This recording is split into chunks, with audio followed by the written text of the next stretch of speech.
Welcome back to Limbus Company, patch note analysis, and new identity overview. This week, we have Season 5 starting, and of course we're going to be meeting the first part of Canto 7, so we've got some relevant IDs. Both association fixers, very interesting, but they're likely going to actually show up in the Canto itself, so it makes enough sense. We're getting a 2-star for Zwei West with Sinclair, and we're getting our very first Cinq West ID with Meursault. So let's get straight into it, shall we? Of course, as we usually do, starting with the 2-star, Zwei West Section 3 Sinclair.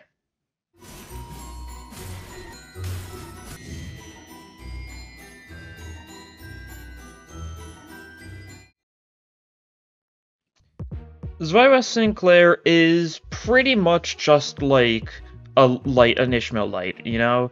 It's very similar to what Zwei West Ishmael has, but just to a weaker degree, as you'd expect from a 2-star. Now, this is also the first 2-star we've gotten since Multi-Crack Heathcliff. We have not gotten any 2-stars since then. BM just hasn't been doing them as much, I suppose, just because, well, most of the time 2-stars are just the worst versions of other IDs, then you need to do something special. He's got a few things that's setting him apart here, though, most of which being negative, but he's got some interesting things. So let's get started. Looking at his skills, it's fairly standard stuff. He's slash blunt, while Ishmael was all blunt, so he's got a little bit more variety in his damage types. Skill 1 suppressing, 2 coin lust slash skill, gain aggro, defense level up, clash power if target is tremor, clash win gain tremor count, and hit after clash win inflict tremor count and gain some defense level up. The fact that he's actually got gain tremor count on his skill 1 and his skill 2 means he's probably not going to be as defensive skill oriented for building up his tremor count, because for Ishmael she can gain some tremor count on her skill 2, but otherwise her only tremor count gain is her defensive skill. Sinclair seems like he's going to be mostly focused on actually using his skill 1, skill 2 for it. His skill 2, combat preparation, works fairly similarly to combat prep in Ruinites, giving defense level up to a bunch of allies, which is really nice, that's for sure. 2 allies with the lowest HP apply defense level up on hit after clash win, and 2 allies with defense level up gain defense level when the ally divided by X offense level up next turn. So you can see here the niche that I can't just call him Zwei Sinclair, can I? Zwei West Sinclair is going for is that he's more so like a tank that's like buffing his allies a little bit. Instead of being something like Ishmael who's all about, you know, just tanking and tanking, Sinclair's doing some things to kind of help his allies out a little bit, and because, well, if it's a decent tank ID for Sinclair, it's gonna be really nice in general, because on top of all this stuff, he can get Blubber Bubble, right? He can use his Cavernous Whale and get Blubber Bubble, get a bunch of shield on top of everything else he's got going for him, so no matter what, he's got to be, like, decent for tanking stuff. His skill 3 Fence is his only blunt skill. It's a 3-coin Sloth. Gain defense level up, give 1 ally with the lowest HP percentage defense level up, and also consume up to a certain amount of tremor count on self. Instead of being all tremor count, it's up to like 10 or something here. Like Ishmael takes care of gets sort of all her tremor count, but Sinclair only a certain amount. And inflicts the same amount as tremor count on target. Ishmael took all of her tremor count on self and turned it into tremor potency on the target. So Sinclair kind of does the opposite thing, where he's doing it for tremor count on the target. So they can kind of work hand in hand decently well, one person being the big count setter, one person being the big potency setter, which is pretty nice. And also, of course, tremor burst and reduce target's tremor count. He's got to have one tremor burst somewhere, right? It would be unfortunate if he didn't. Overall, interesting stuff. His defensive skill, Zwei Knight's Greatsword form Guard. Sure thing. Clashable Guard, gain aggro, gain tremor count. There's still some tremor count gain in the defense skill. It's probably not going to be as much as Ishmael, though. And Clash Wind trigger Tremor Burst. This is other Tremor Burst. Now, you'll definitely notice, he doesn't have defensive stance, and that's like his super big downside compared to Ishmael. Defensive stance is like a huge thing. It makes sense why he doesn't have it. It's like a very strong status effect, giving you like making it so you're unstaggerable. I feel like they wouldn't give something like that to a 2-star. Definitely means he's going to be a lot weaker in general, but that's to be expected. At least it's a Clashable Guard. Now, because he's a 2-star, this might be a very bad Clashable Guard, depending on how well it rolls, right? And he does give himself some defense level and stuff. He's more so defense level to ally focus, but he probably gives himself enough defense levels that he can roll decently on this, hopefully, since defensive level changes how well you roll in defensive skills. And if nothing else, if you're only running like 1 or 2 people, whenever you give stuff to allies, it'll trigger it'll on himself primarily, so it's certainly something. For his passive, Begin Protection Mission, gain defense level equal to tremor count on itself, very similar to what Ishmael's got going on, just without the defensive stance conditional, since Sinclair doesn't have defensive stance, of course. And then his support passive, Contract Target Protection, turn end apply haste and defense level to one ally with the lowest HP percentage next turn.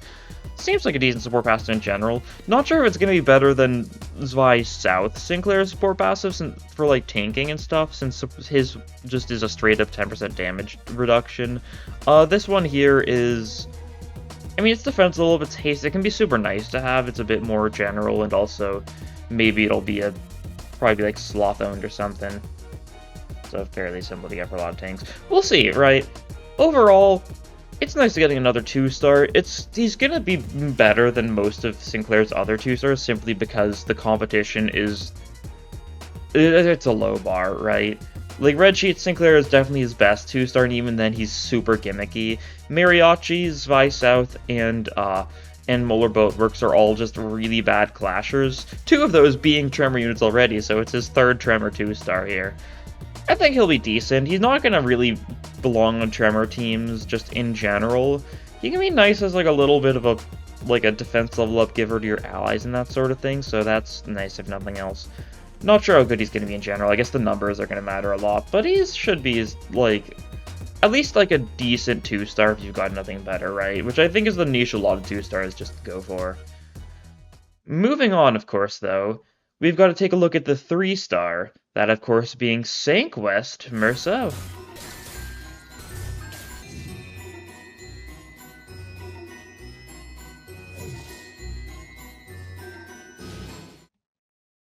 I'm really surprised this is Cinq West. I was really assuming it was going to be Cinq North, because not only are we going to be in the north part of the city, but like, he's got such puffy attire. Like, you tell me you're wearing that when you're doing your medieval duels and whatnot in West?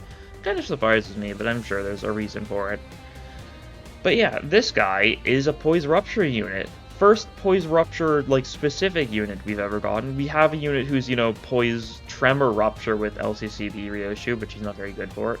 Very interesting thing. I'm not surprised. They didn't want him to be purely Poise, because if he was pure Poise, he'd be competing directly with BL Meursault, and not exactly a very favorable competition for him. But let's look at his unique mechanic, Focused Attack. Cinq West seems to get Focused Attack instead of Declared Duel, which is Cinq South's main gimmick, and it's similar in some regards, but different in others. He gets it from his passive, Duel Livestream. It seems like Cinq West streams their duels or something. Not fully sure, that seems to be what they're going with based on his passive name. I guess it makes sense, you know, playing to fix their culture, that sort of thing, make that their gimmick, make dueling, you know, hype, like Siegfried type stuff, although assumably not as, you know, insane about it as Siegfried, but maybe along that level, right? We don't know how big that sort of thing is in the city. But yeah, on hit with base attack skills, on the slot it hit last, inflict Focus Attack Meursault next turn, and his unit attack the slot with the Focus Attack Meursault and defeat its owner, broke the heart, heal SP. Passive also just gives haste based on potency of Poise on self, but something here or there. But yeah, so this last hit slot each turn gets Focus Attack on it. Now, Focus Attack only works in Focus encounters, unlike Declared Duel, which also works in normal encounters, but Declared Duel working in normal encounters, working is a bit of a stretch since it's completely by chance whether or not you actually get to hit the target you're wanting to hit, so it makes sense they're just only bothering with Focus Attacks here. Similar to aggro in that sense, I suppose. The unit that inflicted this Focus Attack gains the following effects based on the target's Focused Attack stack. So you can keep on stacking Focus Attack on the target up to 3 times if you keep on going all in on a single target. At 1 stack, you gain Clash Power, at 2, you gain Base Power, and at 3rd, you gain Base Power and Coin Power. So that's pretty cool. It expires if for a turn the unit who inflicted it fails to hit the slot inflicted with their Focus Attack, or if you inflict on a different slot. Now, it is only the slot you hit last, so you technically could get away with clashing a bunch of things and just keep on hitting the same part with the thing that's going to go last, but it can be a little weird to manipulate that because Limbus speed stuff can be weird. And replaced if a different unit inflicts focus attacks on a slot already inflicted with focus attack. Similar how declared duels work, you can only have one declared duel on a single target at a time, so if we got another Cinq West unit and they tried to focus attack the same thing Meursault was going for, it would get replaced, right? I'm not sure which one it would give priority to, but probably whichever one went like last in turn, I suppose. I'm not fully sure. But yeah, as far as we can tell though, it doesn't directly clash with declared duel though. It's not like the same like type effect or anything. So you could have like a single enemy have like declared duel Otis and focus attack Meursault and still get away with it, right? And the start of turn of slot inflicted with focus attack is no longer present. Rearrange all focus attacks inflicted against the slots of that part in the order of deployment. I do believe what this means is if you were, say, fighting like Ebony Queen's Apple, and if you broke like the left stem, if the left stem had like 2 focused attack on it, it would instead go to like the next like part of that enemy in turn order, right? That sort of thing. So if you kill an enemy with focus, you break a part with focused attack, which a big thing with this guy is breaking parts. It can just go to the next part, you can focus on the next one. Pretty cool overall. It fixes a big issue with declared duel that it's, you know, only a skill 3 infliction thing. You're not a skill 3 reliance since this is just on hit in general. I guess we'll have to see if the passive is like Gloom Resonance or something weird like that. It probably won't be. It's probably going to be Gloom owned, if I had to guess, but there's also a fair bit to this passive, so maybe it'll be a Resonance thing. Maybe it'll be very Gloom Resonancy. And I say Gloom because that's what his skill 3 and his evade are, so it's his most frequently present Sin Affinity just because it's on his evade. Not that his evade would help a lot with that, but moving on to his actual skills. Like I said before, he's a poise unit, he's a rupture unit, that's his entire gimmick. He's all pierce as you'd expect from Cinq. Skill 1, Allay, 2 coin Pride Pierce skill. Gain coin power based on the speed difference, and if the target has a certain amount of rupture and rupture count, this skill does not inflict rupture potency with its effects, but does not consume rupture count on hit. Similar to what they were doing with Deviat Rodion, except every single one of Meursault's skills has this effect. So all 3 of his skills do not consume any rupture count if the target already has a decent bit of rupture, which is interesting. It's interesting they're leaning heavily into it. I kind of wish he had a bit better like rupture potency infliction or something like that without it, but I guess we don't know the numbers yet. But yeah, on use gain poise count, first coin gain poise count, and second coin inflict rupture and even more rupture based on the speed difference. So it might be a decent speed rupture infliction for skill 1. Not fully sure though, but that's only of course if the target doesn't have a lot of rupture already, which probably means they don't have a good rupture count. Skill 2, Fente, 3 coin pierce gluttony skill, gain coin power based on speed difference, does not consume rupture if that's certain count. Clash win gain poise count, on hit poise count, on gain with coin 1. On hit, gain poise potency with the coin 2. And the third coin, if the unit does not inflict rupture, deal additional damage on critical hit for how much rupture you would have inflicted. And also inflict a little bit of rupture and rupture count if you are a certain speed value. This is his like rupture count infliction.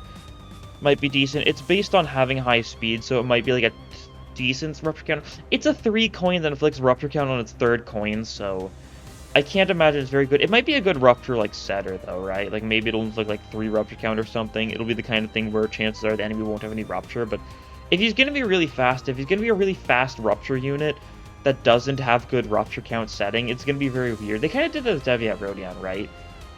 One of like the really weird things design-wise with Deviat Rodion is if you have someone who can't inflict good rupture, you don't want them to go fast, because you'd rather your fast units be the ones who are decent at setting up rupture, right? But they're doing a similar thing here. Maybe he can do a decent job. We'll see, I suppose. Then his skill 3, Salu, 3 coin pierce gloom skill, gain coin power based on speed difference, does not consume rupture count at certain poise count or certain rupture amounts. Clash win gain poise count. If target has additional force attack, Meursault gain additional poise. Not sure how good his poise gain in general is. His skill 1 and skill 2 seem like they're probably going to be pretty good poise count, but his skill 2 is a little bit of poise potency. Otherwise, he seems like a unit that's going to be a little bit like reliant on his skill 3 for poise. I'm not fully sure though. We'll have to see. But yeah, hit after clash win for both the first 2 coins, deal more damage with the final coin. So if you clash with the first 2 coins and just get some hits, then you're just going to keep on stacking damage onto the final coin. Which makes sense, because the final coin it deals more damage based on how much focus attack Meursault on the target slot there is. You know, the higher the stack of it, the even more damage. More damage on critical hit, more damage on critical hit for every rupture on the target. And the big funny thing, after attack, if the skill killed the target or destroyed a part, reuse the skill against a random target. Now, I believe they updated this. I think they posted something onto their Twitter where they were clarifying that this is only if the third coin kills or breaks apart, this reuse happens. So think similar to how Butler Ryoshu only gets the skill 3 reuse if her second coin kills. It's something similar here, but with his third coin. The fact that it's kill or destroy a part is really nice, though. There's definitely some Abnos you could really use that well against, and stuff that's kill-based is kind of really annoying against a lot of Abnos that, well, don't have minions, because you might have parts they can break, but that doesn't trigger on kill conditionals. It can be annoying for, like, very, like, on-kill-oriented identities. Like, I mean, stuff like Ting Ting, Hong Lu, and Butler Ryoshu's, you know, skill 3 reuse. But also even something like, you know, Captain Ishmael. So a unit that isn't only kill related, but also can benefit a lot from destroying parts, definitely seems like a pretty good way of balancing it, I want to say. For his defensive skill, it's a Gloom Evade. If you gain coin power, if the unit speed is faster. Cinq loves their evasion. Cinq is very interesting how, like, dedicated it is to, you know, certain things, like all poise, all, like, evasion, defensive skill. And Cinq West seems to be following that, right? And then his support passive, one step ahead, fastest ally on Clash win, gains haste next turn. Another haste support passive. Seems, I mean, solid. Not sure how good it's going to be, but it can be nice to have haste stuff. Overall, he seems like a really interesting unit. We're getting a lot of Rupture stuff that's not good at building up the Rupture, which I think is a cool way of going about doing it. I think we need like 1 or 2 more IDs for setting up Rupture if we want to lean into that bit, but I think it's really cool. Hopefully it's not as hard of a conditional to hit, and even if it is, he's probably going to be pretty strong at just clashing in general because, well, he's a Cinq ID, it's what they do. I'm looking forward to it. Moving on to the actual patch notes, what they're going to be saying about this week's update. First and foremost, of course, because it's a new season, maintenance is going to be, it's going to be 6-hour maintenance. As soon as daily reset starts, it'll be going all the way until the update normally comes out. I'll also add a little note right now. If you want to get an early start to the next season Battle Pass, if you do a Mirrodin 4 hard run, but then don't claim the rewards, you can wait till the update comes out and claim the rewards, and then you can just start next season at 22.5 levels of the Battle Pass, getting you all the rewards that they're there immediately. Just something you can do if you want to have a little bit of a head start. Just figured I'd mention it here, since you got to do it before maintenance. You have to do it before maintenance starts on Wednesday, which is daily reset time, so it's best to do it, you know, sooner rather than later. New content, the new IDs, target extraction, Faust, that sort of thing. There's a little note saying that you can't get target extraction. Target extractions won't give you seasonal stuff for last season. So, like, you can get Blade Lineage Faust, who was a event thing from Season 3, because, well, Season 3 is going to become available for, like, sharding and stuff now. But you can't get Everlasting Faust because you can't pull stuff from last season event stuff. It's a weird thing, but it's how it works. About the new season, refer to the Steam announcements. Yeah, they posted a bunch of the new season last week, so they're just saying a lot of that stuff you can check there for that sort of thing. Universal shards are going to be halved if it's Season 4 stuff. This only matters for returning users shenanigans, so it's not a big thing for most people. I haven't seen anyone post about the returning user stuff anyways, so I'm not sure how big of a thing it is. Season 4 Ego Shard carryover, so half of your Season 4 currencies will be halved, that sort of thing. We'll get Part 1 of the Kanto and the Battle Pass. New packages, as they usually do, you know, you can buy the 1300 Lunacy just so you can get the Battle Pass.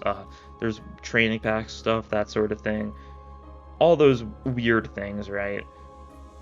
Level up increase, max level is going to be up to 50, but although you will need to have beaten Kanto 6, this doesn't mean in the future anyone who has to do Time Killing Time or Murder in the Warp Express is going to have level 50 IDs for it, which, I mean, is not the biggest deal. They weren't particularly hard. I guess some people had issues with, like, the Time Ripper fight. That can be a little bit rough for some people, so I guess that's nice, but otherwise, it only matters to see Kanto 7.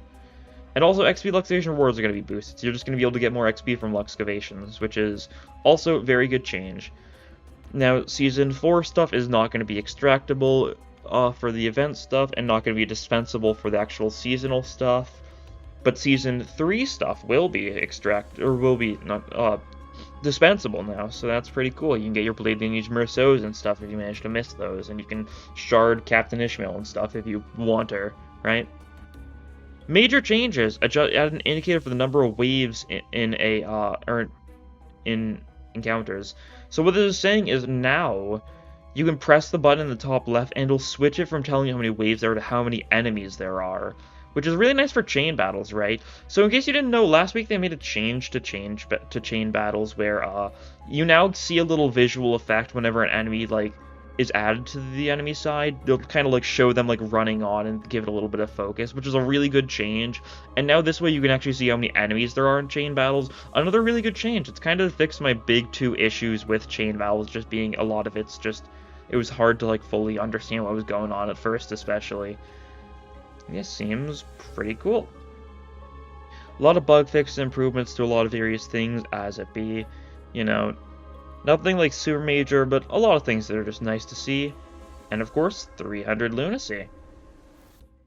But yeah, that's all for the patch notes, and it's looking real excited. We're only 2 days away from the next season now, which is kind of crazy to think about.